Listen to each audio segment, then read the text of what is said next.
Welcome to key talks. ఏపీలో రాజకీయ కక్ష సాధింపులు ఒకప్పటి తమిళనాడు పాలిటిక్స్ ని గుర్తు చేస్తున్నాయి అని కొందరు మాట్లాడుతూ ఉంటారు. మామూలుగా తమిళ సినిమాల్లాగే తమిళ రాజకీయాల్లో కూడా ఓవర్ యాక్షన్ ఉంటుంది అనే మాట దేశమంతా తెలిసిన ఓపెన్ సీక్రెటే. అలాంటి తమిళనాడే ఏపీ రాజకీయాలను చూసి ఎందుకు ఆశ్చర్యంగా చూస్తోంది?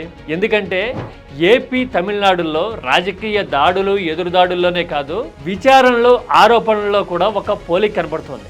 తమిళనాడు రాజకీయాలను కూడా మద్యం ఆరోపణలు కుదిపేస్తూ ఉన్నాయి. కానీ ఏపీకి తమిళనాడుకి మధ్య పరిస్థితులను ఒక్కసారి పోల్చి చూడగలిగితే మాత్రం చాలా విషయాలు మనకు అర్థమవుతాయి. This is key talks.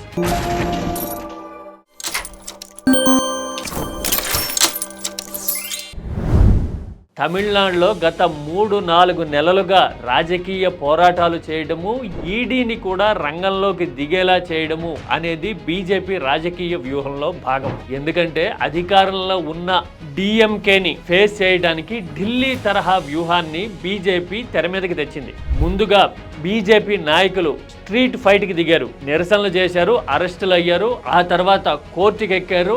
Money laundering 1000 కోట్లకు పైగా జరిగింది అనే ఆరోపణల మీద ఇప్పుడు ఈడీ దర్యాప్తు చేస్తూ ఉంది.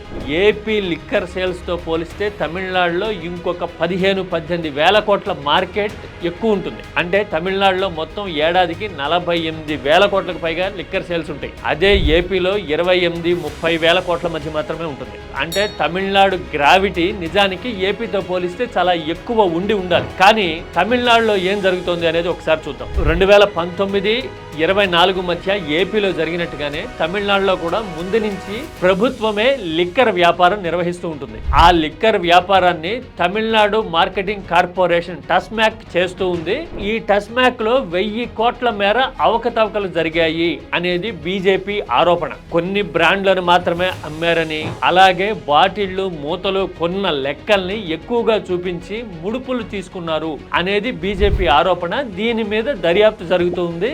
ఈ దర్యాప్తు పూర్తిగా రాజకీయ ప్రేరేపితం అని డిఎంకే ప్రభుత్వం కోర్టుకి వెళ్తే కోర్టు కూడా ఆ అభ్యంతరాలని కొట్టేసింది. విచారణ అయితే సాగుతోంది. ఇది మీడియాలోను ప్రచార సాధనాల్లోనూ ఏదో ఒక మూల వస్తూ ఉంటుంది. వేరాజ్ ఏపీలో చూస్తే నిరంతరం రోజుకో భారీ కథనం ఫ్రంట్ పేజీల్లో రావడము, ఆధారాలు దొరకటం లేదు అని చెబుతూనే సెల్ఫ్ జడ్జిమెంట్లు ఇవ్వడము అనేది మీడియాలో కనిపిస్తూ ఉంటే, రాజకీయ ఆరోపణలు కూడా ఊహించినంత అనూహ్య మలుపులు తిరగడం చూసాం. 50 వేల కోట్ల రూపాయల మేర ఖజానాకి గండి పడిపోయింది అని ఆరోపణలు చేయడంతో మొదలుపెట్టి ఆ తర్వాత 50-30 వేల కోట్లకి, ఆ తర్వాత 18 వేల కోట్లకి తగ్గి ఆఖరికి 3 వేల కోట్లు ముడుపులు తీసుకున్నారు అనే దగ్గరకు వచ్చింది. అంటే ఖజానాకు గండి దగ్గర నుంచి ముడుపుల వరకు వచ్చింది వ్యవహారం. మెలో డ్రామా కనిపించే తమిళనాడు రాజకీయాల్లో కూడా ఇన్ని మలుపులు నిజానికి లేవు. పైగా రెండిట్లోనూ లిక్కర్ వ్యవహారంలో ఆరోపణలు జరుగుతూ ఉండటం వల్ల ఈ పోలిక వస్తూ ఉంది. పైగా తమిళనాడులో డిఎంకేకి ప్రత్యర్థిగా ఉన్నది బీజేపీ. కేంద్రంలో అధికారంలో ఉండటమే కాదు, ఢిల్లీలో కేజ్రీవాల్ ని కూడా జైలుకి పంపించిన రీసెంట్ హిస్టరీ బీజేపీకి ఉంది. అంత తీక్షణమైన రికార్డు ఉన్నప్పటికీ కూడా తమిళనాడులో ఈ ఆరోపణల వ్యవహారం ఎంతవరకు ఉండాలో అంతవరకే ఉన్నది.